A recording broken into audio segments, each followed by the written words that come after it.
Alright mga idol, sa mga nagsabi at saka nagbash sa atin na paglagay natin ng systemic herbicide sa puno ng balite, ang usually mga comment, hindi na talaga mamatay dahil marami pong ugat yung balyete. So kung makita nyo po, yan sa likod ko po yung napakalaking punuan ng balyete na nilagyan po natin ng systemic herbicide mga idol. O ito. Yan, kung makita nyo po mga idol, kitang-kita na yung palm oil. So maraming nagbash na namumutol daw tayo ng puno. Yan, nagpapatay tayo ng puno. Actually, punuan po yan ng balyete na nag-ikot-ikot sa palm oil tree. So hindi natin ma-harvest yung bunga dyan dahil sa sobrang kapal ng balyete na yan. So after natin nilagyan ng systemic herbicide, yung ugat niya, kung makita nyo po mga idol, oh, yan yung dalawang ugat. Ito yung pinaka-major niya na ugat at saka yan yung another ugat. Nilagyan natin ng systemic herbicide. After that, naglaglagan yung lahat ng mga dahon ng balyete. So, ang punuan kasi ng balyete, napakahirap po siyang kunin. Lalo na kahit mabaklas mo yung ilang ugat, sobrang tigas talaga yan siya mga idol. Even yung kaniyang kahoy mismo, sobrang tigas. So, walang paraan maliban sa ginawa natin, hindi ko lang alam kung meron pa. Yan ang pinaka-easy, hindi pa umabot ng 1 minuto, mapatay na po natin yung balyete sa ganong procedure. Pero it takes mga 1 to 2 weeks bago siya totally malaglag yung mga dahon niya at saka mamatay. So, I think 1 or 2 weeks from now, marupok na yung kanyang mga kahoy-kahoy dyan. Pwede na yan siyang, yan na siya, oh.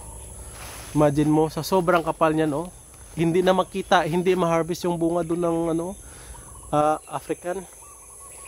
Yan. So ngayon, patay na talaga siya. Wala na.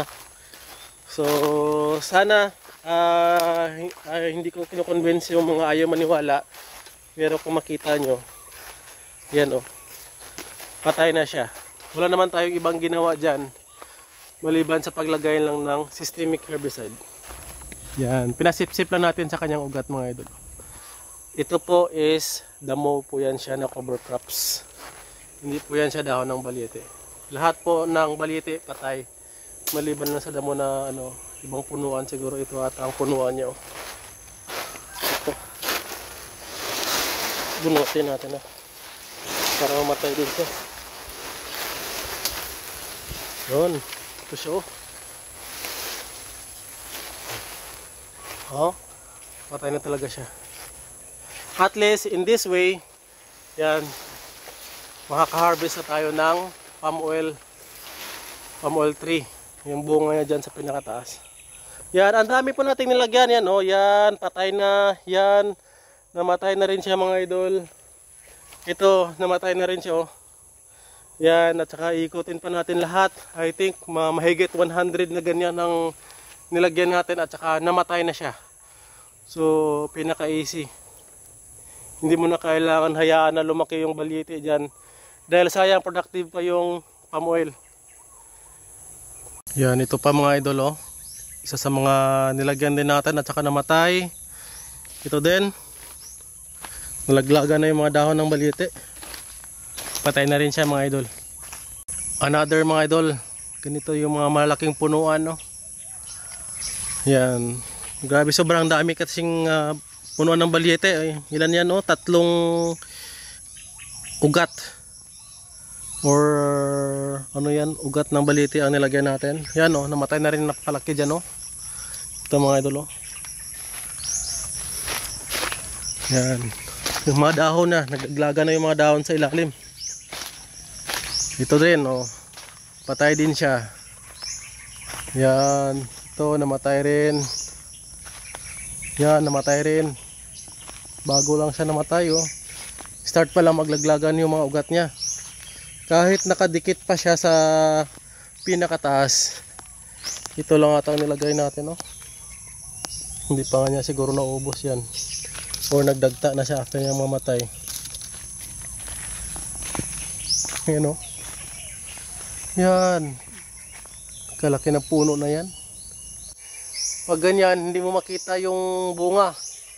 Pero pag namatay na, pwede na siyang masilip sa taas. Yan. Isa din yan. Ito malaki din oh. Patay. Walang may natira.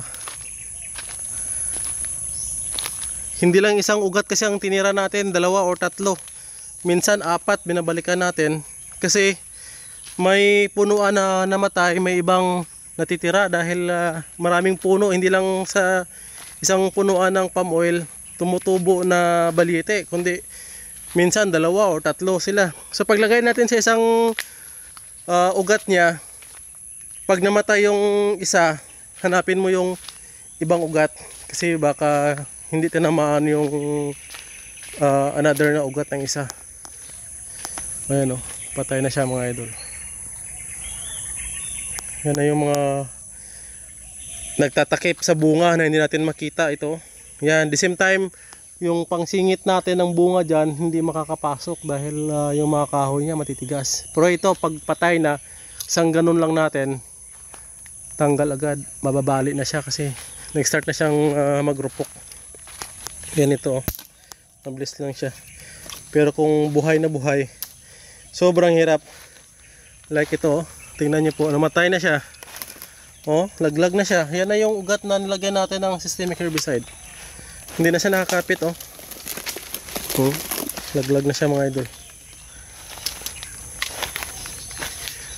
Ganon din ito. Na-start na nga siya malaglag ata. Kinang puno, ano ba naman to? Imagine mo, hindi ka makaka-harvest dyan, no? Sayang yung mga bunga.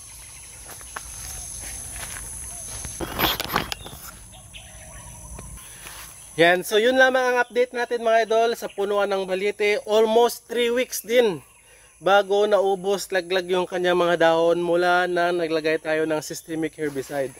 So ito, yan, malapit na rin siyang maubos laglag. Napakalaki yung puno. Ito sa likuran natin mga idol, yan oh. Yan, patay na rin siya, sobrang laki oh. Hindi na siya masyadong ma-appreciate dahil wala na siyang dahon, lagdag na lahat. Ito pa sa harap natin. Yan. Patay na rin, napakakapal po yan na punuan ng balyete. Yan, may nagsabi pa sa atin na magtabi-tabi tayo. Dahil baka maano tayo ng engkanto. Yan, tabi-tabi lang. Yan, kasi may mga engkanto daw yan eh. Ito, punuan pa ng balyete. Patay. Ang dami, megit 100. Yan oh, patay rin siya oh, napakalaki yan mga idol oh. Yan, meron din dyan oh. Yan oh, imagine mo. Magkano ang gagastusin natin dyan sa pagpapatay niyan kung ano. Wala hopeless case kasi niyan maliban sa itumba kasi even itumba mo, mabubuhay at mabubuhay pa rin. Hindi talaga ma-harvest yung bunga dyan oh. Buti na lang namatay. Yan. Bago siya namatay, ilang ugat ang nalagyan natin. Yan oh. Mga ugat ng balyete. Yan, 1, 2, 3, 4, 5. 5 ugat din yung pinaikot natin sa kanya na lagyan ng ano, systemic herbicide. Bago man siya namatay. Yan oh. Alright, so at least may napatunayan po tayo na kayang patayin. Hindi po ako nag-spray sa dahon ng balyete dahil sobrang hirap po yan siya gawin kapag nag-spray ka. Ang ginawa ko po, naglagay lamang po ng systemic herbicide sa bote. So 33% ng systemic herbicide, 66% ng tubig. So, ibig sabihin, 1/3 ng systemic herbicide, 2/3 ng tubig, pinaghalo ko, mix. Tsaka naglagay lang ako siguro mga 30 to 50 ml bawat ugat.